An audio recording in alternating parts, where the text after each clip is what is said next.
ഇതെന്നാ പറ്റി ഒരു മൈൻഡില്ലാതെ? എന്നാ പറ്റി? രാവിലെ തന്നെ 2 കൃപാണിച്ച മട്ടുണ്ടല്ലോ. ആ ദേ, ഇഷ്ടപ്പെട്ട കളർ തന്നെ അങ്ങ് വാങ്ങിച്ചു. ആ വകയിൽ ഒരു 60,000 രൂപ എക്സ്ട്രാ. ടോട്ടൽ ഒരു 30-35 ലാക്സ് അങ്ങ് പൊടിഞ്ഞു. അച്ചൻകണ്ടൻ തൊമ്മിച്ചന്റെ മരുമോൻ വിലയിലും വലിപ്പത്തിലും കുറഞ്ഞ കാർ ഉപയോഗിച്ച് നാട്ടുകാരുടെ മുമ്പിൽ അപ്പച്ചന്റെ വലിപ്പം കുറയ്ക്കണ്ടെന്ന് കരുതി. മരുമോനെ, നീ അപ്പച്ചന്റെ വലിപ്പം കൂട്ടാൻ വേണ്ടി അത്ര കണ്ട് കയറി വലുതായേക്കല്ലേ? 10-55 കൊല്ലം മുമ്പ് ഞാൻ ഈ മല കയറുമ്പോ ഒരുപാടൊന്നും കൊണ്ടുവന്നിട്ടില്ല, ഉണ്ടാക്കിയത് തന്നെയാ. മതി മതി, ഇപ്പൊ എന്നാത്തിന്റെ പേരിലായി പുരാണം പറിച്ചതെന്ന് എനിക്കറിയാം. ഉവ്വ്, ഞാനതങ്ങ് വിറ്റു. പെമ്പറന്നോത്തിന്റെ പേരുള്ള സ്വത്ത് വിൽക്കാൻ കെട്ടിയവനല്ലാതെ പിന്നെ ആർക്കാ അവകാശം? പിന്നെ കെട്ടിയവന് തന്നെയാ.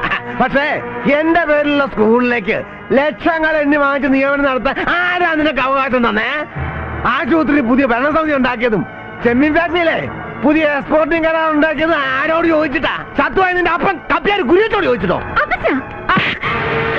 ഇടയ്ക്ക് കയറി സംസാരിക്കരുത്. എടാ മരുമോനെ, ഒരുപാട് അങ്ങ് കയറി തൊമ്മിച്ചനെ പരിസക്കല്ലേ? പിന്നെ എന്നാ വേണം? അമ്മായിയപ്പനെ പോലെ നാട് മുഴുവൻ നടന്ന് ഞാൻ അപരാധിക്കണോ? കഴുകണ മോനെ, തൊമ്മിച്ചൻ അപരാധിച്ച കഥയും പറഞ്ഞ് നീ കളി തുടങ്ങിയിട്ട് കാലം കുറയായി. ആമ്പിള്ളയില്ലാത്ത തറവാടാണെന്ന് കരുതി എനിക്കിട്ടങ്ങ് കൃപാണിക്കാനാണ് ഉദ്ദേശമെങ്കില് ആണായിട്ട് ഒരുത്തരുണ്ട് അച്ചൻകണ്ടൻ തൊമ്മിച്ചൻ. അതൊരു 3-3.5 തര.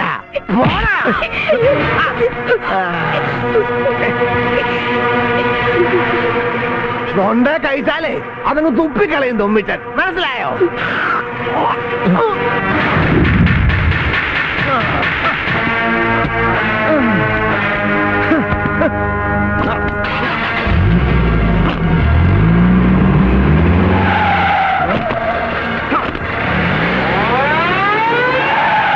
ഇനി നീ മുറ്റത്ത് കാല് കുത്തണമെങ്കിൽ അത് അച്ചൻകണ്ടൻ തൊമ്മിച്ചൻ ചത്തിട്ട് മതി.